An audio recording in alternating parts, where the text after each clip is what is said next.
صاغها للإذاعة ويقدمها عبد الصادق. ليس إلا ملفات بوليسية.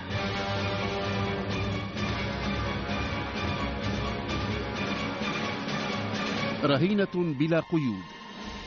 كان إسماعيل المسنوتي محاسبا في إحدى كبريات شركات استيراد الخشب التي تتخذ من الدار البيضاء مقرا لها، والتي يملكها رجل الأعمال المعروف خليل الرياسي. وقد أوكل إلى إسماعيل الإشراف على كل ما يتعلق بحسابات الشركة، نظرا للثقة التي اكتسبها بجديته ونقاء سريرته وعمله الدؤوب على مدى نحو 30 عاما.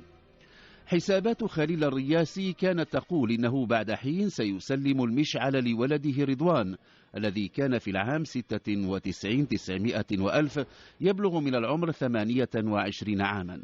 كان الولد الوحيد للسيد خليل الذي رزق 6 بنات، ولكن رضوان الذي تمت تنشئته تنشئة فيها من التدليل ما يصل حد الإفراط، ولذلك امتدت طفولته سنوات بعد السنين الطبيعية للطفولة، كما ظلت تلازم شخصيته سلوك صبيانية. كان السي خليل الرياسي يرى أن الخلف غير جاهز لتسلم المشعل، وأن سنين عمره تسرع الخطى. كان يظن أنه لن يمتد به العمر لأكثر مما مضى. خيبة الأمل تنهشه من الداخل كلما فكر في الطريق الذي يسير عليه ولده الوحيد. لم يكن رضوان ينظر إلى الأمور من نفس الزاوية، كان غارقا في المجون واللهو والأمسيات الساخنة، وقد تحلق من حوله ثلة من الشباب يزعمون له الود والصداقة، ولكن عيونهم على ما تملك يده من مال. المال. كان رضوان يحصل على ما يريد، وحين يستعصي عليه الأمر كان يمر عبر بوابة أمه يستدر عطفها وحنانها. كانت امرأة ترى في رضوان ضمانة وحصنا من كل اقتسام للإرث مع أعمام أولادها في حال فاجأ القدر المحتوم سي خليل الرياسي. كذلك كانت تفكر، ولم تكن لتعطي كبير أهمية لما سوى ذلك. وهكذا زاغ رضوان عن السكة. قرر خليل التحرك لإنقاذ ما قد يمكن إنقاذه. رأى ولم يكن مخطئا أن تمكين رضوان من المال دون محاسيب ولا رقيب هو الذي جعله يمشي في طريق المجون واللهو، ولذلك رأى أن أول ما يتعين القيام به هو تقنين ما يحصل عليه الشاب المتصابي من مصروف. لم يكن سي خليل رجلا بخيلا، ولذلك جعل لابنه أجرا معلوما يقبضه بنهاية كل شهر. كان أجرا محترما بالنسبة لشخص لا يقوم بأي عمل، وكان يكفيه لتوفير الضروريات، ولكنه لم يكن ليتيح له الإنفاق على تلك الحسنوات وأولئك الشباب الذين كانوا يلازمونه كظله. كان السي خليل الرجل المجرب موقنا بأن تجفيف منابع المال سيكون له الأثر الحسن على سيرة ولده. بعد أسابيع بدأت تظهر آثار تلك الخطة، فقد انفض أولئك الذين كانوا يزعمون الصداقة لرضوان، وصارت تلك النساء اللواتي كن تتسابقن للجلوس حول مائدته تنظرن إليه بتعال، وكثيرا ما كانت في نظراتهن سخرية. وبالرغم من أن رضوان لم يخسر كل شيء، إلا أنه صار يستشعر ما يعده طوق خناق وضعه والده حول رقبته. صار يشتاق إلى رفقته، وقد كان فيهم من يضحكه حتى تدمع عيناه، وفيهم أيضا من يزعم حمايته ولو اقتضى الأمر افتداءه بروحه. صار يشتاق إلى الشقراوات وإلى ذوات العيون السود. هو يعلم أن كل ذلك ما كان ليتوفر له لولا المال. لم يستفد رضوان من الدرس، وظل على حافة استنتاجات لا تقدم ولا تؤخر، ترصد واقع الحال ولا تجيب على أي سؤال.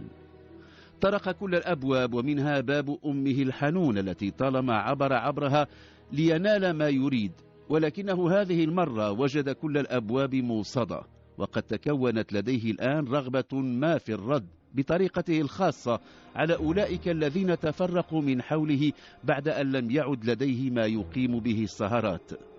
فكر أنه لو حصل على بعض المال لأهانهم حين يعودون إليه. كان واثقا من أن أولئك الطماعين سيعودون حين ستفوح رائحة المال من يديه، وكان يسائل نفسه كيف السبيل إلى صندوق الوالد. كان لرئيس الحسابات إسماعيل المسنوتي بنت في 20. كانت قد التحقت منذ عام بكلية الآداب. تقرب منها وجعلها تثق بما يقوله لها. قال لها هي التي لم تقم يوما علاقة مع أي من الشبان إنه أحبها وإنه سوف يجعل ذلك الحب يتوج بالزواج. في الحقيقة كانت الفتاة واسمها ليلى رقما مهما في خطة كان رضوان بصدد إعدادها. كان يعلم أن والد ليلى إسماعيل المسنوتي يتوفر على تفويض يتيح له صرف أي مبلغ من حسابات الشركة، ولذلك فكر رضوان في اتخاذ ليلى رهينة يبتزه بها ويدفعه إلى تسليمه المال الذي يريد. وجاء اليوم الذي قرر فيه رضوان تنفيذ الخطة. طلب من ليلى أن ترافقه إلى شقته الخاصة وسط الدار البيضاء، وقد جعلها تقبل بأن ادعى أنه يريد إطلاعها على الشقة التي سيسكنانها بعد الزواج، وأن يدرس سويا كيفية تأثيثها. في الشقة أعاد على مسمعها قصة ولهه بها وحبه الشديد لها. كان ذلك مدخله ليجعلها شريكة في الخطة. قال لها إن تأثيث الشقة يتطلب قدرا مهما من المال، وإن والده يحاصره ماليا منذ فترة، وإنه رأى أن يجعلها تلعب دور الرهينة حتى يحصل على فدية لها ثم ينطلق للاستمتاع معا بما سيتم الحصول عليه. وافقت ليلى على لعب دور الرهينة. قام رضوان بتسجيل صوتي لها وهي تتوسل إلى والدها لإنقاذها من قبضة العصابة التي تحتجزها. نقل التسجيل على قرص مدمج، حرص على أن لا يترك عليه بصماته، ثم بعث به إلى إدارة الشركة إلى السيد إسماعيل المسنوتي. لم يكن الرجل قد افتقد ابنته بعد، كان يحسبها في الكلية. تسلم القرص المدمج، وبعد تردد أدخله حاسوبه الخاص، ثم بدأ يستمع.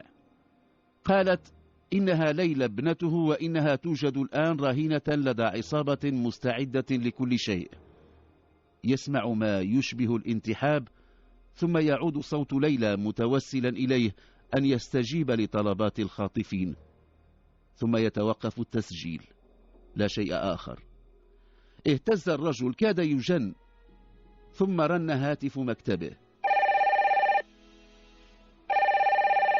في الطرف الآخر صوت رجل يقول له إن ليلى بخير حتى الآن، وإن عليه إن هو أراد أن تعود إليه سالمة وغير منقوصة أن يدفع مبلغ 200,000 درهم.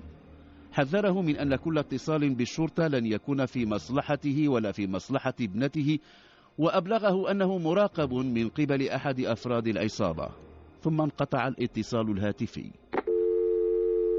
مضى به خياله في اتجاهات شتى، تشظى تفكيره كما يتشظى كأس البلور، ثم فجأة سقط وسط مكتبه مغمى عليه. اكتشفته إحدى الكاتبات صدفة. تم استخدام سيارة إسعاف نقلته إلى إحدى المصحات. أخبر الخليل الرياسي رب الشركة بالأمر. كان إسماعيل قد استعاد وعيه لما جاء الخليل لعيادته. أجهد إسماعيل نفسه لإخفاء ما يعتمل بداخله، ولما سأله الخليل عما يقلقه صمت قليلا ثم قال إنه يريد قرضا من الشركة ب20 مليون سنتيم. وعده الخليل الرياسي بأنه سيبحث الأمر. عاد إلى مقر الشركة وطلب من أحد موظفي الحسابات القيام بعملية تدقيق سريعة. كان الخليل يشك في احتمال حدوث عملية اختلاس، ولكن مراجعة الحسابات كشفت عن سلامتها.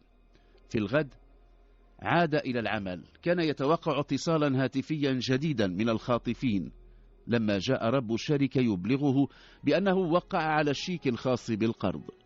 في تلك الأثناء رن الهاتف. كان المتصل ينبه إسماعيل إلى أن المهلة توشك على النهاية، وأن عليه أن يعد المال. قال إنه لن يقبل الشيك، وإنه سيبلغه لاحقا بمكان التسليم.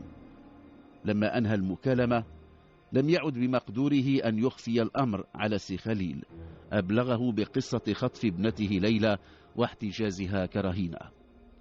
دون انتظار اتصل خليل برئيس أمن الدار البيضاء يطلب مقابلته. بعد ساعة كان في مكتبه. تم الاستماع إلى التسجيل الصوتي للفتاة سريعا تم الحصول على إذن من النيابة العامة للتنصت على المكالمات الهاتفية التي يتلقاها إسماعيل، وقد أوكلت مهمة التتبع إلى ضابطة شابة. طلب من إسماعيل أن يعمل قدر المستطاع على إطالة أمد المكالمة الهاتفية حين يتصل به الخاطفون، وكذلك تم تحديد هوية الشخص المتصل. كان عنوانه هو نفس عنوان منزل السخاليل الرياسي.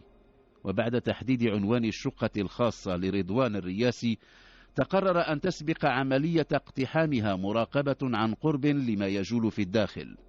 الذين راقبوا لاحظوا أن ليلى الرهينة تتحرك بحرية كاملة في الشقة، ولما تمت عملية الاقتحام لم يكن معها سوى رضوان. لاحقا اعترفت بأنها لم تكن تحسب أن الأمر سيصل إلى هذا الحد.